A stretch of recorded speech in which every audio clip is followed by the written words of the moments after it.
Ahoy there, spacefarers, and welcome to Rust and Stardust, your weekly rendezvous with all things Star Citizen. I'm your host, Nigel Rust Cartwright, a former Royal Navy engineer turned deep space enthusiast. And I'm Lena Lynx Harrington, your resident streamer, lore hound, and purveyor of organized chaos. Each week, Lynx and I sift through the rumours, the updates, and the controversies surrounding the verse, offering our own blend of seasoned skepticism and unbridled enthusiasm. We're here to break down the news, dissect the details, and occasionally crash our ships into each other in spectacular fashion. So buckle up, citizen, because we're about to jump into this week's big topic, which, Lynx, is a deep dive in a recent Star Citizen Live episode. Jared Huckabee grilled CIG's Chief Technology Officer, Benoit Beausejour, on everything from the future of patching to those, persistent bugs. Oh, this is gonna be good. I practically had my popcorn ready for this one. The community's been clamoring for some straight answers. So let's see if Benoit delivered. Ready to fire up the quantum drive, Rust? Engines are primed, Lynx. First up, Chris Roberts' letter from the chairman. What were your initial thoughts on the pledge to shift away from feature-heavy patches towards stability and content-driven updates? To be honest, Rust, it sounded almost too good to be true. Like, are they really going to prioritize fixing the damn elevators over adding a new ship variant? It's a big change to how they've been doing things. It sounds like Benoit is having to move engineers from new content to bug fixes, which is a welcome change. Exactly. Benoit went in detail about this very thing, putting more resources into fixing existing issues. That means taking resources away from new features. They're going to slow down on pushing out the shiny new toys to focus on fixing what's already in the game. So, it's a trade-off. Slower progress on the pretty stuff, but hopefully a more polished and stable experience overall.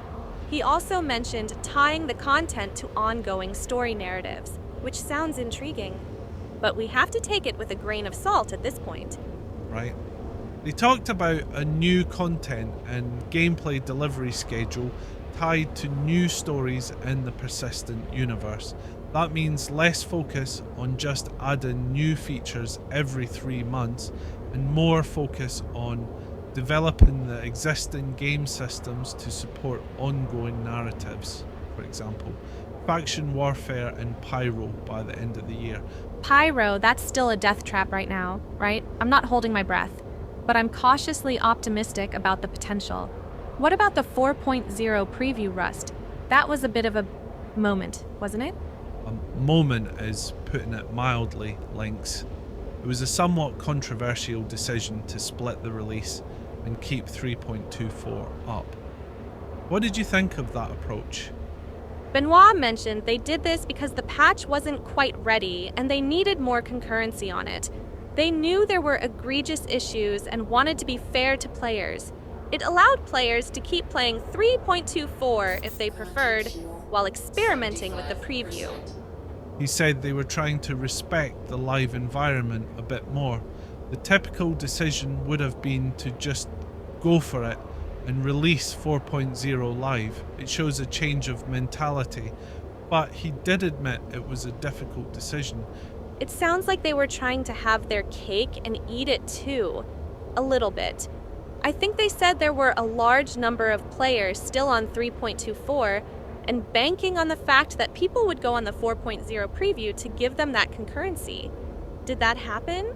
From what I saw, most people jumped into 4.0 to try it out, then quickly ran back to 3.24 when they hit the inevitable bugs. Still, Benoit claims that they were able to do live comparisons of the workloads, which is valuable. They also fixed early some of the most egregious issues that would have been a real disaster otherwise. So, silver linings and all that. He gave an example of the streaming radius, where a new location in Pyro would have a radius of several hundred kilometers. causing network performance issues. He said that this couldn't be discovered until they scaled up. They also established their player accounts for launch. That's a 500 player shard with a soft cap and a 600 player cap.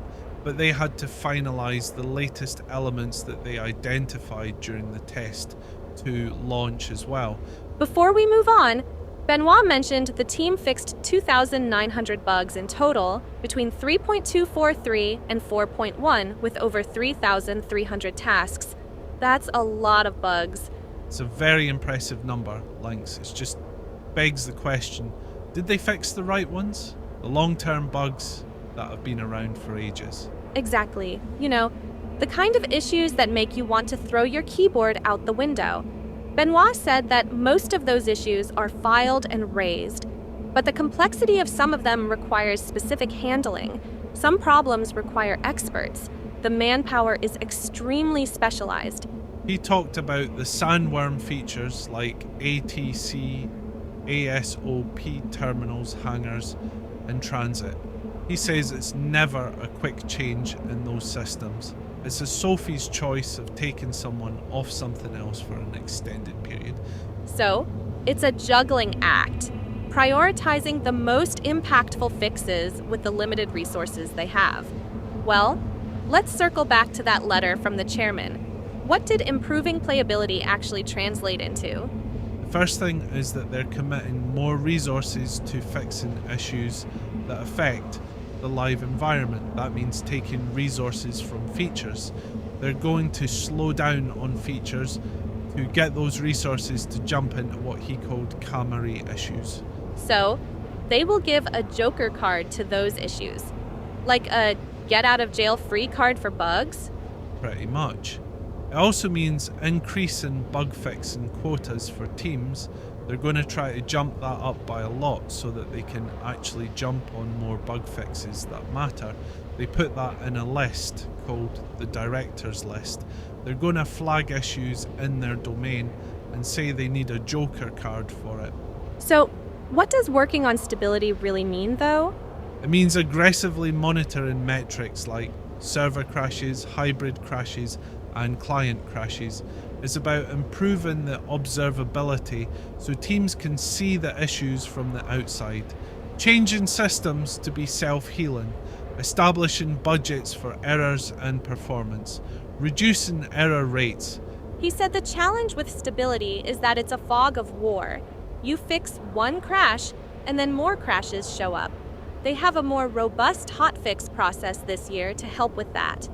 Performance touches on both the client, the hybrid, and the server. It's about frame rate, loading times, memory utilization, and resource utilization. All of these things need to be improved. Easier said than done, right? All of this change can be tricky. You need to decide who works on what, because there are juniors, seniors, and leads. Exactly. Benoit talked about how one programmer writes a system and owns it. They're going to try to go back to this person when there's bug fixes or items to go to. They're going to try to pair juniors with seniors to encourage growth. Leadership also plays a key part. The lead developer's responsibility is management. So, if something is unsexy but super critical, rewriting the transit system, for example, do you put a senior on it or a junior? Before, the answer would have been a junior with some support, but now they're using their transformational players to come and solve these problems. They're taking resources from the transformational elements and going to fix the foundation.